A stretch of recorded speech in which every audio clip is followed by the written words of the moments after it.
আমার বাড়িতে যখন আমার ভাই অনুষ্ঠানে আসবে তখন কি আমার ভাই বলবে আমার দিদির ওই খাবারটা ভালো লাগেনি? একদম একদম, সেটা অবশ্যই।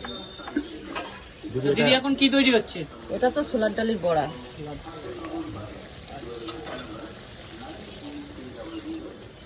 খালি নন্দিনী দিদি আসেনি, হ্যাঁ, নন্দিনী দিদি আসেনি খালি ওখানে।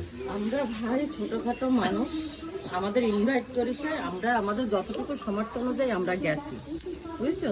আমরা মানুষকে ভালোবাসি, আনন্দ করতে ভালোবাসি, সাজগোজ করতে ভালোবাসি। না আনন্দ পেয়েছিলে? হ্যাঁ, আনন্দ পেয়েছি, সাজগোজ করে গেছি, আমরা সবাই খুশি।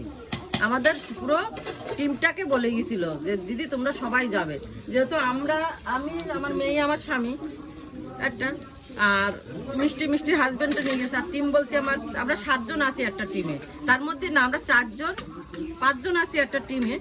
আর তার মধ্যে আমাদের 2 হাজবেন্ডরা গেছিল, ওর হাজবেন্ড গেছিল, হাজবেন্ডের রেখে তো রাত্রে একটা জায়গায় যাওয়া যায়।